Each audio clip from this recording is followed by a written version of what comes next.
What's up, SNA Assassinators? This is Super Ninja Austin back here with another video. And yes, sir, man, this is the AEW Forbidden Door review video, which was on today, June 30th, 2024. And yeah, what a magnificent pay-per-view from beginning to the end, like from MJF versus Hechicero versus Will Ospreay. MJF versus Hechicero to Will Ospreay versus Swerve Strickland. We got so much to talk about in the world of professional wrestling and on the Jacksonville-based side of the promotion. But yeah, make sure to like this video first and hit that subscribe button for more SNA content. But yeah, let's get started. We got the opener, which we got the Fatal 4-Way tag match, which was won by the House of Black, and then we got Willow Nightingale and Nakano taking on Momo and Chris Statlander. Nakano and Willow Nightingale won that match, which I guess it seems like some wrestling internet journalists were wrong on that. But anyways, we got Mariah May winning against Saraya, which she's going to be going after I believe Hikaru Shida in the next round, which will probably be next weekend. And we also got thanks to the help of Timeless Tony Storm when Saraya tried to have Harley Cameron try to interfere in the match. But yeah, Timeless Tony Storm helped her out with that. But yeah, I'm starting to have this feeling now that maybe it will indeed be Mariah May. We just have to wait and see.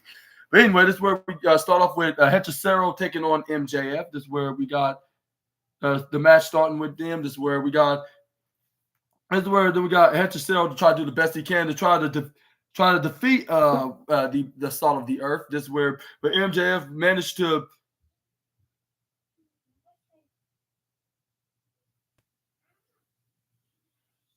Oh no, it was the Acclaim and what's their names? The Young Bucks and the Young Bucks and the Young Bucks and Okada and what's his name? And Okada and what's his name? Hiroshi Tanahashi and the Acclaim. This is where it start off with Anthony Bowens and Matt and Nicholas Jackson, which we got what's his name? Anthony Bowens started winning, but hitting some arm drags like about 2 times in a row, and then went for an arm bar right on to Nicholas Jackson. This is where then they both. This is where then he tagged in Max Caster. This is where they both hit a double Irish whip onto Nicholas Jackson. This is where they started some the big boots and big fist right into the face of Nicholas. This is where his big brother Matthew then came in. This is where we got Max Caster hilariously stacked him on top of his little brother. This is where Okada did try to help out, but this is where Max Caster was ready for him. He's like, "What you gonna do now, big fella?" And this is where. Then Okada's like, "No, I don't want none." And he's like, and this is where Max Caster's like, "That's what I thought." This is where we got Hiroshi Tanahashi and what's his name? Max Caster then picked up the legs of both Matthew and Nicholas Jackson. This is where we got Anthony Bowens was like, "Me timbers," and then this is where he did it to the Young Bucks, and it seemed like they're not going to be having kids with their respective significant others. This is where then we got them doing a little scissoring and rock and rolling, because that's what Hiroshi Tanahashi's kind of like. He's into this heavy metal kind of character. But this is where we got Max Caster and Irish whips Matthew, or no, it was Nicholas, right into the right side. Okada tags himself in the match. This is where then we got Okada then attacks Max Caster when he took care of Nicholas. This is where he tried to go for an attack after the Irish whipped him right up on the bottom right side. But this is where he got picked off by Max Caster. This is where he kicks him right in the face. This is where he took care of the Young Bucks, like when they were trying attacking him his way into the bottom and the right. But this is where we got Okada picks him up and hit a power slam like backbreaker onto the Acclaim member. This is where we got Nicholas Jackson was being an a-hole, putting on his headphones or his little his headphones, like where the like it covers your head and then it goes up in your ear. It's where I can't hear you. I have my Dre beats on, and it's like I'm listening to some music that y'all don't cannot even comprehend. And this is where then he gets tagged in. Nicholas tagged in by Okada when he threw him face first round to the turnbuckle. This is where we got what's his name? Was it Matthew? Then was running right to the top and bottom corner ropes. That's where we got Nicholas Jackson was going like doing the camel clutch onto Max Caster. This is where until we got big brother Matthew then kiss his little brother Nicholas right in his cheek in the left side. This is where they start mocking Hiroshi Tanahashi by doing this little guitar playing taunt. This is where then we got. This is where then he grabbed onto this imaginary what's that guitar he had on his hand? He slammed it on the ground, double foot stomp, and threw it right into the bottom corner fans. This is where then we got Matthew.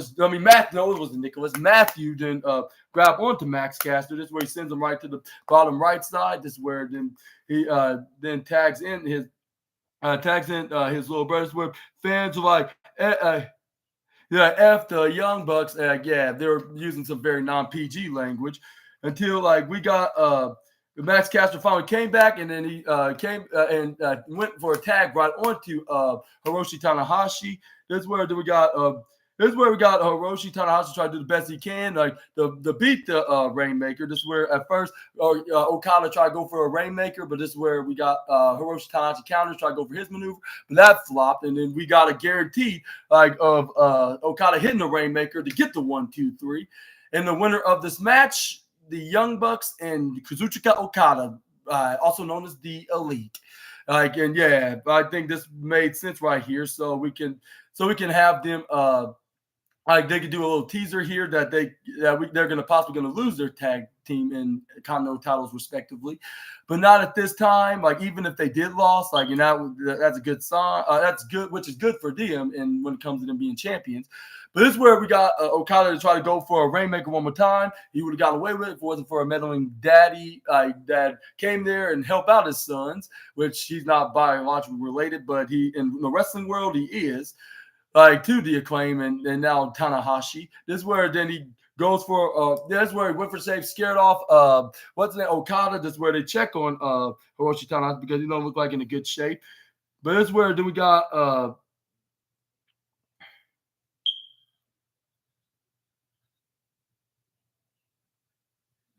but next up we got MJF taking on Hechicero. Hechicero did his best of fighting MJF, but it wasn't his night, obviously. And we all know who was gonna win. It's none other than Maxwell Jacob Freeman. But despite the obvious predictions and the results, it was not. We also knew that it wasn't going to be easy for MJF to get this win because Hechicero was going to do the best he could. He was going to do the best he could to get a win, anyways. But unfortunately for him, it didn't do anything successful. This is where we got MJF came back, hit him with that springboard pile driver, then hit him with that finishing brainbuster, like I predicted it. And he got the 1, 2, 3, the winner of his match, MJF. He looked like he's moving on to the next level. Like he's not going after for the AEW championship just yet. Maybe he's going to be in the programming with either Ospreay or Daniel Garcia or both on the road to All In to have a big triple threat match with both men are still baby faces. But who knows? This could be like a main event match of the night. But I'll say the Acclaim and Hiroshi Tanahashi against the Elite. It gets the number 7 match of the night spot, and then I'll say MJF gets number 5. It's because they have so many good matches that was coming upon us. But this is where we got I believe, which was the 3rd best match of the night, which was Bryan Danielson and Hiroshi. What's his name? What's his name? Which I believe it's tied to 3rd place with the Women's World Championship, AEW Women's World Championship, and the IWGP World Championship. It was Bryan Danielson against what's his name? Shingo Takagi. This is where we got Danielson and him going back and forth playing wrestling tennis all around the arena until Bryan Danielson did his comeback move with that flying clothesline after flipping right over the upper right corner top rope when he got counter in that Irish whip. This is where we got Bryan Danielson to hit a drop kick on the Takagi. This is where he runs right into the right corner side. This is where then he goes for a suicide dive onto the Japanese Dragon. But this is where you got Shingo Takagi grab onto Danielson and then drape his legs right onto the right corner side of the apron, and then hits him with a twisting neck breaker, trying to snap that neck. This is where Aubrey Edwards, that was refereeing at the time, to start checking on him, see if he can continue. But fortunately, that was the case. This is where we got him going back in the ring. He hits him with every single move, but Bryan Danielson always keep kicking out at 2.99999, double triple nine minus 0 point away from the 3. And I was like, wow, like what did Bryan Danielson do to his body in order to be unfazed with such crucial maneuvers, especially getting hit most specifically on his neck with the neck breaker and the suplexes, and you get the rest. But yeah, this is where we got Shingo Takagi then grab onto the American Dragon, put him in a snapmare position. It's a running lariat running to the right side. This is where we try to go for a pin. But this is where we got Aubrey count to 1 and count to 2. But this is where Bryan Danielson kicks out at 2.7. Like, and this is where Shingo Takagi was like, how's that possible? Like this shouldn't have put him away. This is where we got Shingo Takagi then going for like an elbow strike right onto the neck. This is where we got but this is where once he, but this is where we got what's his name? But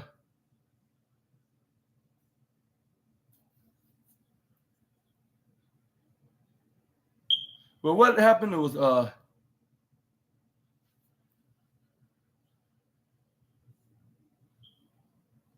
let's see. Oh yeah, this is where we got what's his name? Shingo Takagi tried to put him away with this this massive I'll say this massive lariat maneuver, but this is where we got Bryan Danielson then bend his hand, and this is where he got him like in a disarmor like maneuver. But this is where he eventually then got him locked into a label lock. This is where he had nowhere else to go. He then submitted, like he had no choice but to do so. This is where Aubrey was like, ring the bell, like he did not want to continue this match. This is where it was announced that Bryan Danielson was announced is the winner of this match. Like, and it seemed like that. But it seemed like that, it seemed like that I was expecting that Bryan Danielson would win like in a different kind of way, like with a running psycho knee right into the face and getting the 3 count. But I did not know he could make him tap out. But I was like, anything's possible. But either way, like we had what's his name?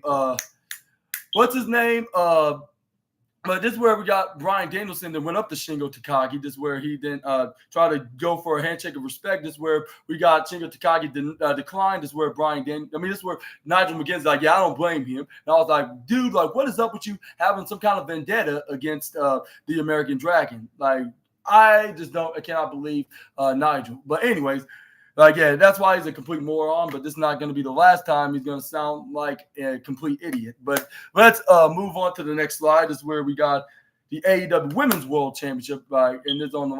But despite despite the decline of showing some respect to the American Dragon, is where he's continued to celebrate because he really needed this win, because it's gonna not only it's for bragging rights but also for a shot at the Owen Hart Cup championship, and also for a shot at the AEW World Championship against Swerve Strickland at AEW. What's that? All In. Because who knows? Like, anything's possible. It could be him. It could be Will Ospreay. It could be anybody of the sort. But this is where we got Mariah May them enter the ring first. This is where she did not know who to choose from between her friend Timeless Tony Storm and mentor and idol to her Stardom best friend Mina Shirakawa. This is where she gave them their respective flowers. This is where she wears both of them luck. This is where Timeless Tony Storm and Mina Shirakawa, where she was like I'm gonna stay out of this on this part. Like, so good luck you both. This is where we got Mina Shirakawa star hilariously doing this hip kind of rolling dance, like forward and back. This is where we got her and Timeless Tony Storms are going for a grappling war. This is where we got both women pushed each other right back. This is where then we got both women are walking like what's that, spinning around from each other. This is where then we got that Mina Shirakawa went right into the middle, right in front of Thomas Stone. Storm started doing the little shimmy dance, like wiggling her TITs, which I'm not sure why I even say that. Like, it sounds like if I'm enjoying this. Well, I'm not sure if I'm enjoying it in that kind of way, in that kind of entertainment. But this is where we got Thomas Stone Storm was getting tired of her playing around. She tossed her right into the top corner rope, hit a brutal shoulder tackle, go for a cover, but she got the legs and shoulders up. This is where she started doing the shimmy dance when she got back up. This is where Thomas Stone Storm was getting provoked again. She was like, "Put those away, little girl," and she slapped her TITs right in front. This is where she started screaming in agonizing pain, because I was like, man, that must have burned. But this is where then she went right to the right corner side after Storm did that. She hit the middle drop kick in her face first. Then she rolled her over like on her belly into the canvas. This is where she put her legs right onto her legs, started tying them together. This is where she started doing the little leg wiggle dance along with her hips and her cleavage. This is where then she started wiggling Tom Storm's legs, are twisting it forward and back. This is where we got Mina, then picks up Tony. This is where she hits her with this Firewoman's face buster, but it was more likely a knee buster, because she hit her knee first before her face. This is where then she dragged her right into the bottom right corner side. This is where then she goes for swinging her right leg, which was the one she hit. Like when she tripped over and hit that flapjack jig maneuver, she's swinging right to the bottom right corner apron when she got the ring post, I meant to say. This is where she started going for like a ring post figure four leg lock, messing up that leg. This is where the referee's like, hey, like even though you're in the outside, like you're still, it still counts as a rope break. So if you don't stop in the next T-minus 5 seconds, like, you're going to be DQ'd. This is where she was like, okay, like whatever you say, anything to become AEW World Champion, and also humiliate Thomas Tony Storm and get back my sister, Mariah May. Well, I'm assuming that's like her sister, but some may think that they're more than just like sisters or friends. But that's another story for another day. But this is where we got Mina Shirakawa, then put her right leg right into the bottom. This is where she started bending it, started shaking it. This is where then she had a middle drop kick right onto that same knee. This is where then we got Mina Shirakawa was like, I'm not done yet, like ref. And then this is where then she went right to the bottom right side, diagonal from the timeless one. This is where she tried to go for a double drop, or more likely arm scoop hit right onto the Storm's leg. But this is where she turned the around counter, hit a backstab right onto Mina. This is where then she got Thomas Stone going for a Fisherplex. This is where she tried to go for a pin after doing a Fisherman's Plex. This is where we got Storm. Mina then kick out of Storm. This is where then Mina Shirakawa then went to the right side. This is where then we got Thomas Stone Storm then hit a running hip attack right onto her face. Well, yeah, or side of her face, like she fell right nearly to the Mariah May. This is where she was like, that was very harsh. Like, and this is where she was like, but I can kind of understand why Tony Storm's doing this, because she's trying to remain as women's champion, but also like she doesn't even trust her, because she's thinking that she's gonna take me away from her, but that's not the case. And I'm trying to make them understand. This is where we got Thomas Storm to say like, all right, enough talking, darling. And then this is where she tried to go for a hip attack onto to Mina Shirakawa, but this is where Shirakawa moved right out of the way, and then like about 10 seconds later, she turns around with Luther helping her back up. I was like, where's Mina Shirakawa? And then like she was right up on the top rope in the bottom right side. I was like, how did she got up there so quickly? This is where she hit the crossbody onto the timeless one. This is where then we got Mina Shirakawa. I was like, I'm gonna win this match, become AEW World Championship, and I'm gonna win your heart, Mariah. Which I was like, oh brother, like did you really have to make this extra? I don't know what to say. This freaky and flirtatious. I'm not sure if I got the words correctly, but I'm just seeing it. I'm just saying it how I see it, like the way I see what's going on in this situation. But this is where we got Mina Shirakawa attack of Thomas Tony Storm. It was a big mistake because she did not know what she was doing. This is where then we got Thomas Tony Storm grabbing onto Mina Shirakawa and hit a whiplash and spine buster. This is where then we got only a 2.8 count. This is where then we got Mariah May was like, come on, like girls, like get back up, like I want to make sure you girls okay. This is where we got Thomas Tony Storm then going for what's that what mover? What it was Oh yeah, it was the running hip attack, her signature move. This is where she put it right into the corner. This is where then she she countered out of it. This is where then we got Mina Shirakawa then going for hitting the chop block right onto the back of her left thigh, I believe, bending it sideways, not wanting to be bent. This is where we got Mina then picks up Timeless Tony Storm. She tried to go for like an electric chair powerbomb with jig maneuver. Or no, it was an electric chair flapjack. That's what it was. She spun her up, put her in the side. She picked back up. This where then she tried to follow it up with a figure 4 leg drop. Figure 4 leg lock.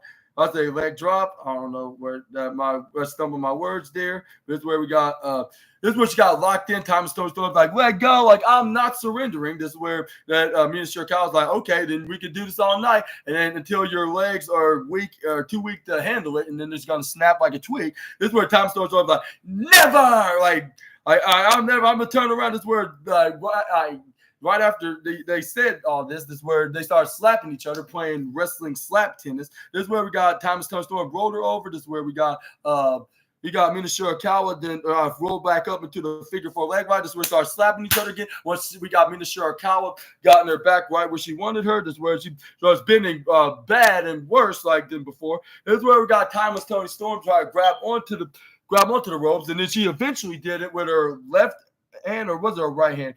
But this is where, either way, this is where we got the referee to start counting until we got Shirakawa let go at the count of 3. This is where we got Mina Shirakawa try to get herself right back up so she can hit one of her other moves that she had under Arsenal. This is where then this is where we got Timeless Tony Storm elbows her right into the gut. This is where Mina Shirakawa hit the right hand to her face. This is where we got Timeless Tony Storm hit the right hand right back in her face. This is where we got Mina go back. This is where fans are like, woo, oh, they not know who to cheer and who to boo because it's like a face versus face, just a typical face versus face match, like in the big way, like for a world championship. This is where we got Timeless Tony Storm when she got hit the last time. This is where she bounced right to the left side. This is where Mina Shirakawa hit the discus right hand to the face. This is where we got Mariah May and had a heartbeat, and I was like, okay, well, what is that supposed to mean? And I'm not the one to judge, but it seemed like that they are, but at the same time, they're kind of denying it, and they're just saying they're like sisters, which maybe they are like sisters, and we're just looking at it a bit too much.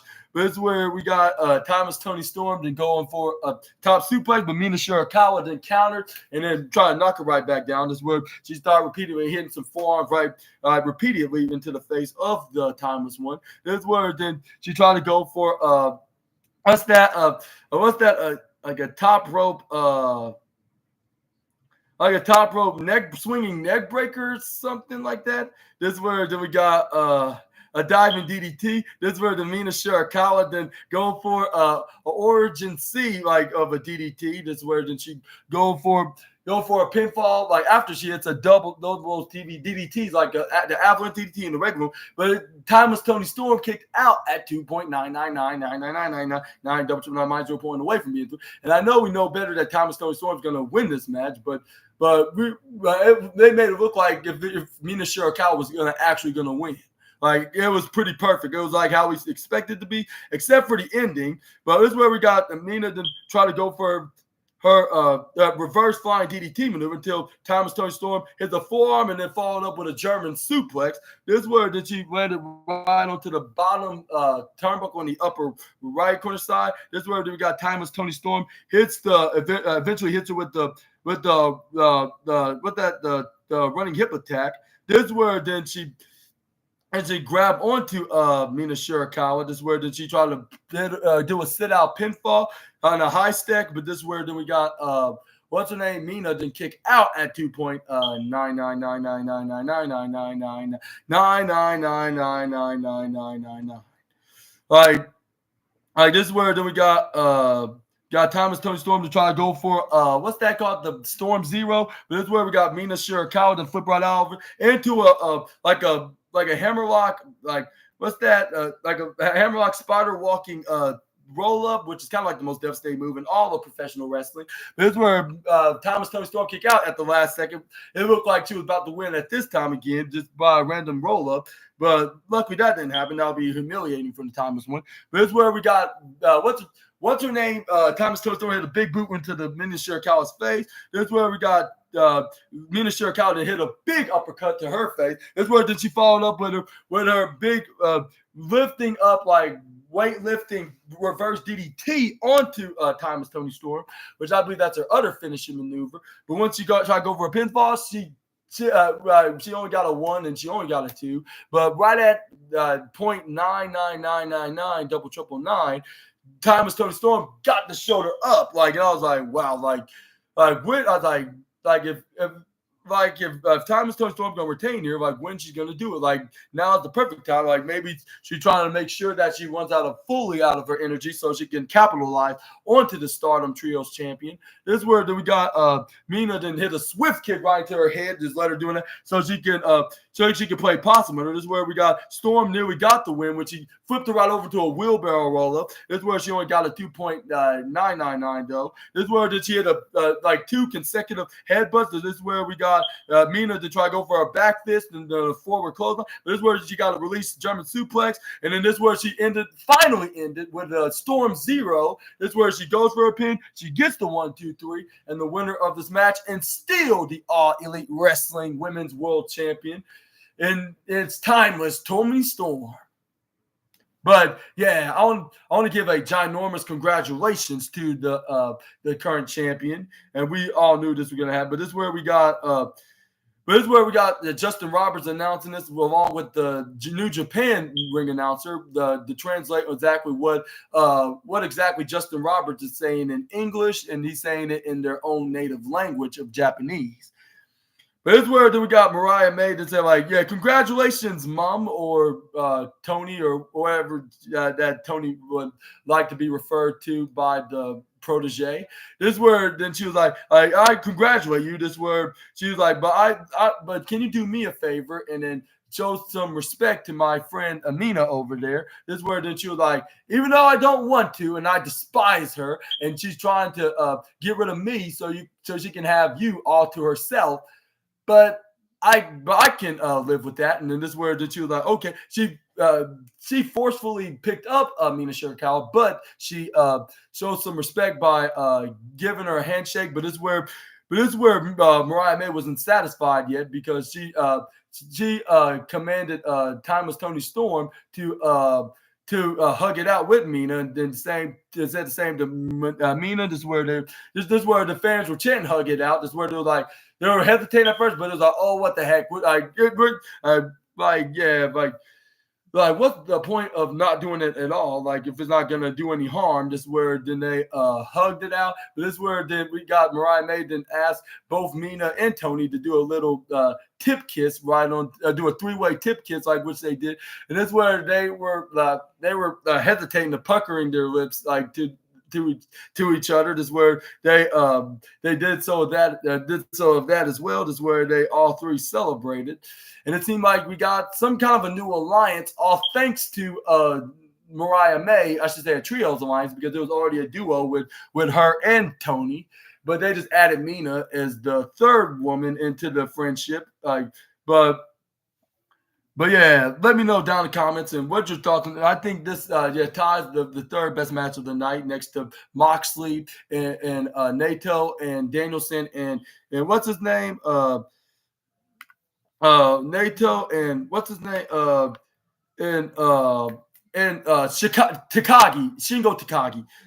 But it's weird that we got hilariously, what's his name? Nigel McGuinness started crying tears of joy. He was like, this is so beautiful. I was like, you're so pathetically ridiculous right now, Nigel. Are you really taking this a tad too seriously? Not even Timeless Toni Storm would be this ridiculous enough to be crying, and something that's very heartwarming but not too emotional. But anyway, this is where then we got the coming up next is the freshly squeezed Orange Cassidy. This is where we got against Zack Sabre Jr. This is where then we got What else? It was it was the like and to start off with Orange Cassidy and what's that? Orange Cassidy and Zack Sabre Jr. was trying to fight it out and start what's that grappling out like and trying to get him with some submission locks. But this is where we got Zack Sabre Jr. then try to go for a suplex on one hand, but this is where Zack slip what's that Orange Cassidy out of his hand. This is where then he hits. This is where we got Orange Cassidy then hits that rolling flip stunner majig maneuver onto to the former New Japan Pro Wrestling TV Championship. This is where he flips it right into a stunner. This is where we got this is where he tried to go for a pin, but he only got a 2.6 count. This is where we got Orange Cassidy going right up on the top rope in the upper left side. This is where he then tried to go for a crossbody onto this is where he tried to go for the hands-free, actually the hands-free crossbody. But this is where we got, oh no, it was actually a tornado DDT. That's what it was. He hit the DDT onto the Zack Sabre. This is where he tried to go for a pin, but this is where the referee counted the one and he counted the two. But Sabre got the right shoulder or left shoulder up at 2.7. This is where then we got Orange Cassidy was like, okay, like that obviously did not work, like of course, but I need to try to find another method to win, and I don't want to hurry up and do the orange punch and jinx anything yet, even though I have plenty on my tank right now, like when I need to hit him. But this is what Orange Cassidy was like, but you know what, what the heck, what am I even talking about? I might as well just try to go for it. Try to go for this first attempt. This is where we try to go for it, but you know the rules in professional wrestling. It's not if it doesn't work the first time, it's going to be a guarantee the second time. This was the case right here at Orange Cassidy, but we're going to get that just a moment. This is where then he tried to go for it, but this is where he got armbarred by Zack Sabre into an interception, and he single right-legged foot stomped him right onto the back of his elbow. This is where then he grabbed onto This is where then he try to put his pick up and grab onto Orange Cassidy's right arm. This is where he started bending it and then trying to twist it and trying to break it into 10,000 pieces. This is where he started bending his finger. This is where we heard some snaps onto his finger. I was like, oh my God, ow, that's so painful to hear. I thought Pete Dunne was the only brutalist or the bruiserest British wrestler in all of PW. This is where then we got Zack Sabre Jr. try to go for a power bomb, but this is where what's his name? Orange Cassidy then counters try to go for a beach break, but this is where he gets sunset flip countered by Zack Sabre, and this is where he tried to go for a pin, but this is where Cassidy outsmarted him, tried to go for but this is where we got Zack Sabre then counter go for an arm bar. This is where he started bending that arm, and then they go for the left arm. This is where he started twisting and started to go sideways. This is where then we got Zack Sabre Jr. didn't have to get up because the referee spotted Orange Cassidy's leg was on the ropes. He's like, it's a rope break. And if you don't stop, you're going to get the DQ, the 5-second DQ warning. This is where then we got, This is where then we got Zack Sabre Jr. grabbing onto Orange Cassidy's right hand. This is where then he started kicking him right into his knee. This is where he's this is where he's trying to let him go and try to get back to his feet. This is where then we got Zack Sabre Jr. hilariously shouting at him saying, stop it! And this is where then we got what's his name? This is where then we got Orange Cassidy trying to go for the single-legged Boston Crab, more likely the Texas Cloverleaf. I'll say just the Cloverleaf submission lock by twisting what's his name? Twisting Zack Sabre Jr.'s legs like a human pretzel. This is where he tried to go forward, but this is where we got Zack Sabre countering out of it. This is where then we got Zack Sabre start bending Orange Cassidy's arm, going for the Camaro lock. Yeah, this is where we got Orange. But Orange Cassidy somehow flips him right up on his back and hit him with the beach break. And you know the rules on that. If it doesn't work the first attempt, the second attempt is a guaranteed, which that was the case right here for the freshly squeezed wrestler. This is what Orange Cassidy's like, okay, I need to take this elbow pad off and release the monstrous, juicy theory that anybody has ever felt and ever felt in any of my matches combined. From the last 4 years or 5 years in the company. This is where we got Orange Cassidy then eventually did, took off the elbow pad, slam it off. This is where he tried to go for the guaranteed orange punch, and then it looks like it was about to be and this is where then he hits the orange punch, but despite hitting the maneuver, it looks like that Zack Sabre Jr. was not phased at all because he bounced back right into the bottom right side, hits a leg sliding kick right into the face. This is where then we got Zack Sabre Jr. then going for a sidewalk driver. This is where we got what's his name? What's his name? Orange Cassidy tried to go for a wheelbarrow roller. This is where we got Zack Sabre Jr. countered and tried to go for a wheelbarrow roller of his own until we got him to put his hands onto the mat, and run his back on. But this is where Orange Cassidy started doing his version of it with he was doing it with hands free by laying just back. Like once he got his hands and he was laying his back right on the face of Zack Sabre until he kicks out of it at 2.9. This is where then he tried to go for a sleeper onto Orange Cassidy, but this is where Orange Cassidy flipped right out of it. This is where then he put his hands. This is where then he knew he got to win, like with this roll up by handcuffing. Zack Sabre Jr.'s arms on forward, and this is where he had his hands in his back. This is where he tried to go for a pin that way, but this is where we got Zack Sabre Jr. kicking out again at this time 2.8. This is where he hits a European uppercut, but this is where we got. Like for the first two times is where he went to the upper left side. Is where he tried to go for flying European uppercut. This is where Orange Cassidy flips him right over to a backslide. This is where Orange Cassidy then go for a wrist slide, hit the side Russian leg sweep, or what's it like a side Russian leg leg sweeping roll up. This is where he tried to go for it. This is where we got Sabre then got him into this very got him into this what's this ankle like maneuver, like with his arm bar, like twisting his arms in his back, like tying them together, like tying his right leg and his both his arms together. This is where he started bending his left arm while he got his right arm. This is where we got Orange Cassidy eventually somehow flip right out of it, even though he got Zack Sabre Jr. grabbed onto both his arms. This is where he grabbed onto his legs. This is where he started bending. This is where Orange Cassidy then tried to get out of it, but this is where we got Zack then managed to put him away, like by making him submit, but with him grabbing onto both legs both legs of Orange Cassidy. This is where he was arms and legs free, but not on Orange Cassidy's terms, rather than on Sabre's. This is where he made him submit, and he got the win by submission. I was like, man, I thought Bryan Danielson was going to be the only guy that's going to be winning by submission.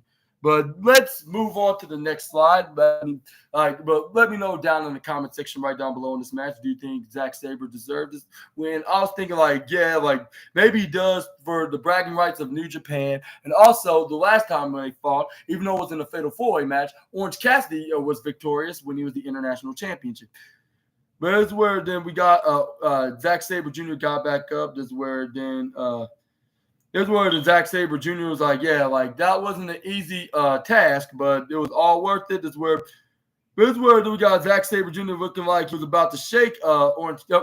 Zack Sabre Jr. was about to offer his hand to a handshake right on the Orange Cassidy. This is where he was like psyched, but he's like, nah, I'm just kidding. Like, how about can we just shake hands? This is where Orange Cassidy was like, no, like, I'm good. And this is where he pushed it right off. I was like, that's very rare for a babyface to decline a sign of respect. Like, normally they will be the ones that will be offering to shake hands. This is where we got Zack Sabre Jr. hilariously grab onto the two sicko signs where it says Sicko 1 and Sicko 2, like if it's the Cat and the Helpers. This is where then we got the match between Chris Jericho and in the rest of the learning tree of Redwood Big Bill and the honorary member Jeff Cobb taking on Team Samoa Joe and Hook and Katsuyori Shibata, which it started off with Hook and Jericho, but Jericho's like, no, I don't think I should. Right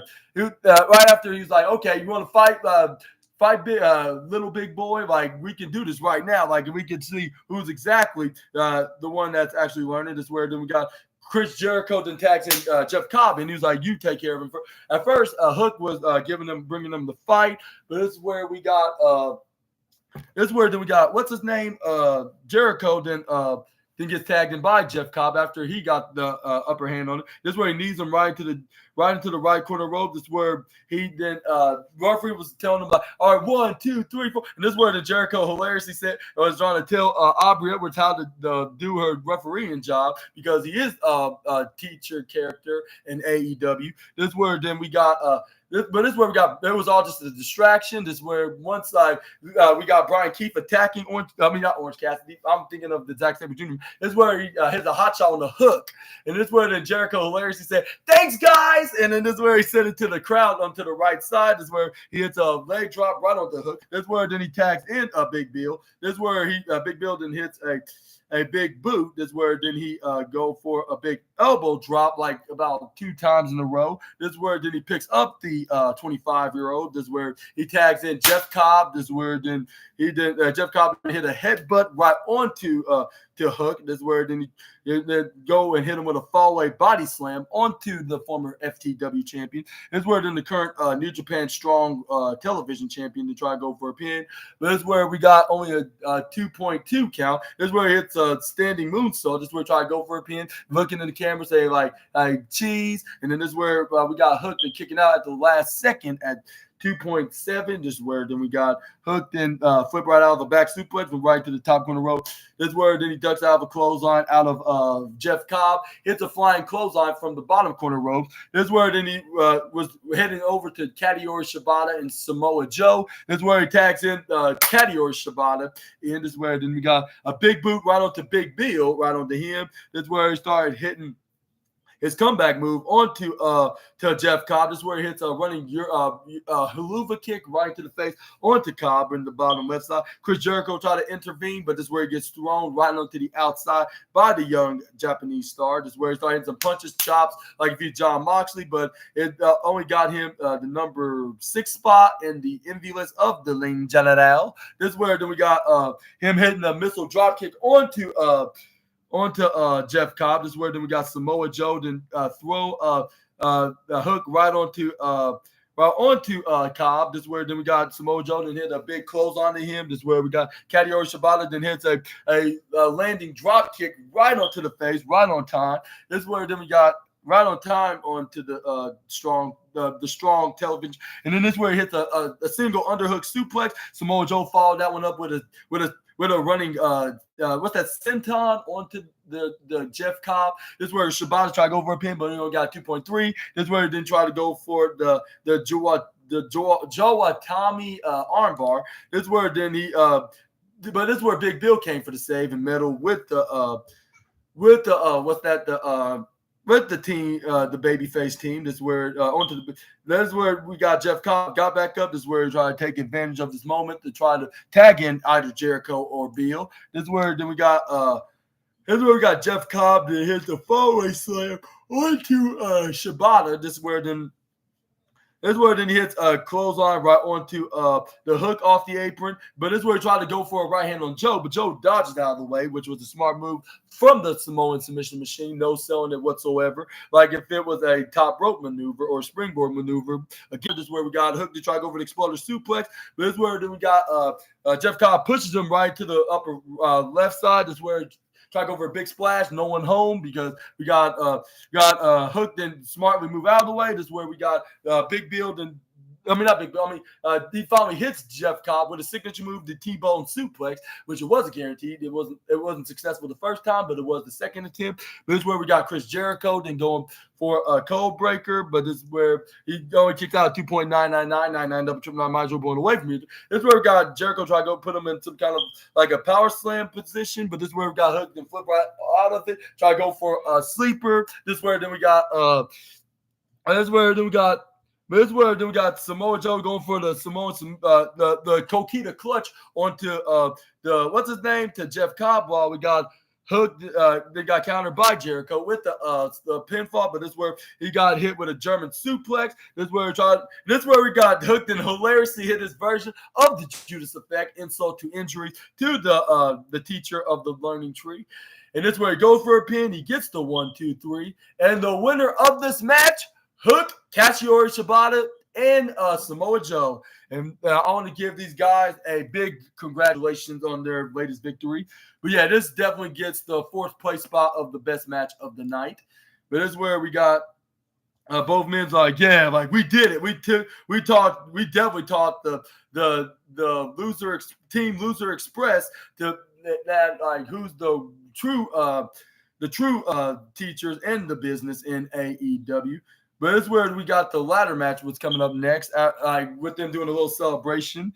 But yeah, this is where we got the ladder match, which will feature the likes of Mark Briscoe, Konosuke Takeshita, Leo Rush, El Phantasmo, Dante Martin, and the scapegoat himself, the man above crying people rivers, Jack Perry. This is where everybody just start fighting, like, and going to the what's that called? The right up on the top of the ladder. This is where we got it was Phantasmo and Dante Martin, and then Jack Perry. This is where we got both Dante Martin and Phantasmo was already up on top and trying to grab onto the championship. This is where we got Jack Perry that pushes him right off the top rope. This is where then we got Jack Perry to start trying to grab on which will be the perfect ladder for him, so he can climb up on the top of the ladder and then try to retrieve the briefcase. This is where, but he was like, you know what? I'll worry about that later. I'm gonna take care of Mark Briscoe. He hits him with a baseball sliding kick right onto the face of the Ring of Honor World Heavyweight Champion. This is where he hits a big boot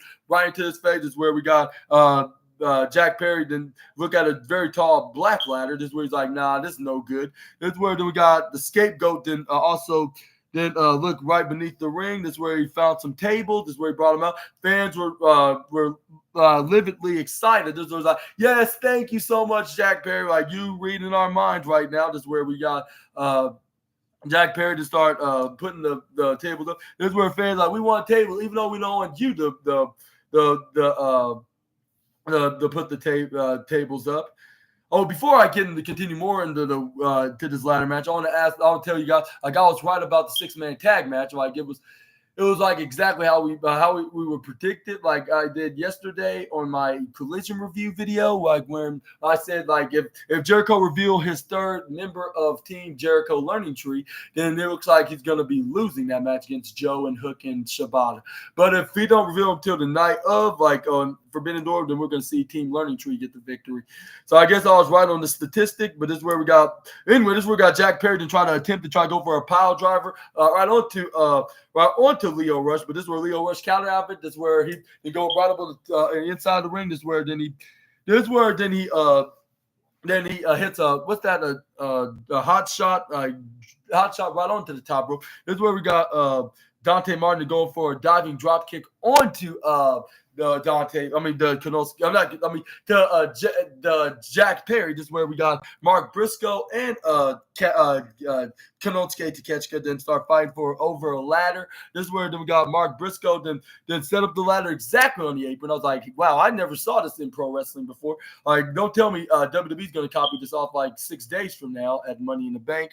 But this is where we got right when Mark Briscoe then trying to go right up on the ladder. This is where we got Konosuke Takeshita brought him down. This is where he hits a forearm right to the face. This is where we got Mark Briscoe then did the same right onto Konosuke Takeshita. This is where then he faced him right into the outer part skirt of the ring's ropes on the left side. This is where we got Leo Rush hitting a suicide dive right onto what's his name? Suicide dive onto what's his name? Suicide onto Konosuke Takeshita, but this is where we got what was it like when Mark Briscoe was going up right up on the top of the ladder when we got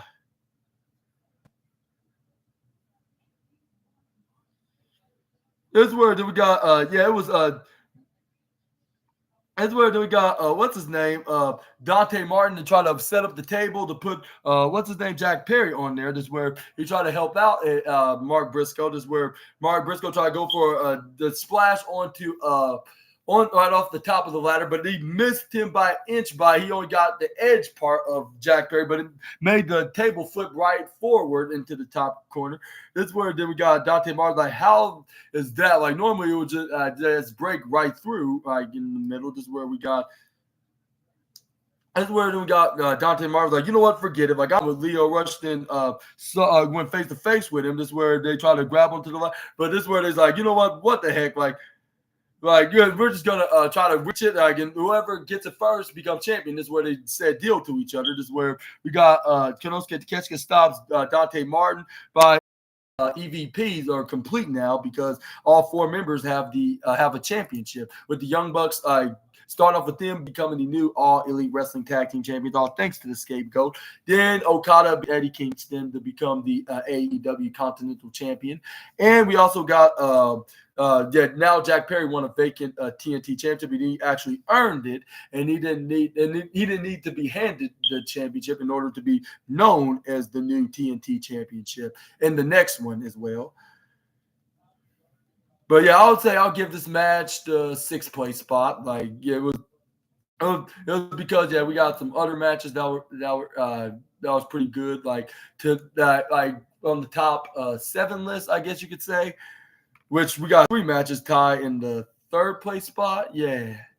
Which is Tony Storm and Mina Shirakawa and and John Moxley and Tetsuya Naito. This is where then we got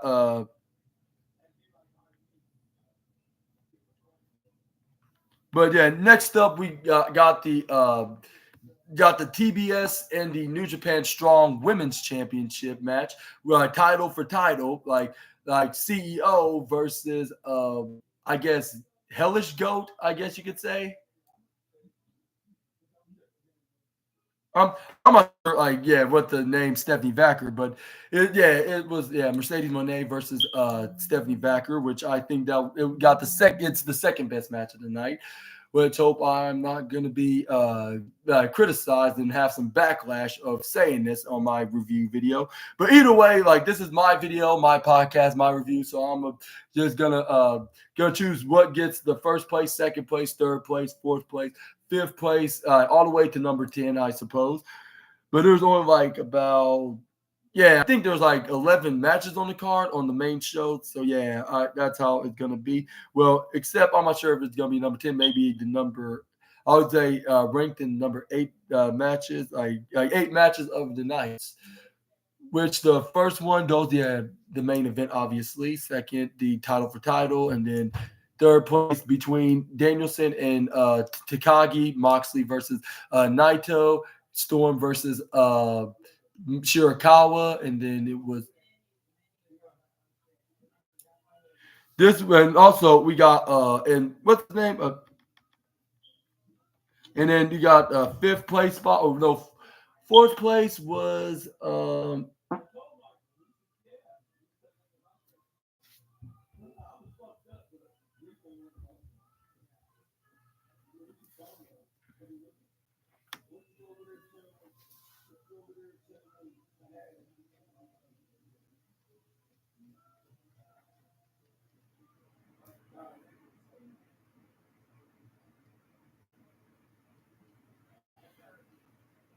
but yeah, this is where we got the title match going ahead, where we got these 2 ladies were giving it their all, trying to become the AEW TBS Championship. Even like we got a pretty cool spot, like with the CEO going for a springboard meteor right onto Stephanie Vacker, like which only got her like a 2.8 count, I believe.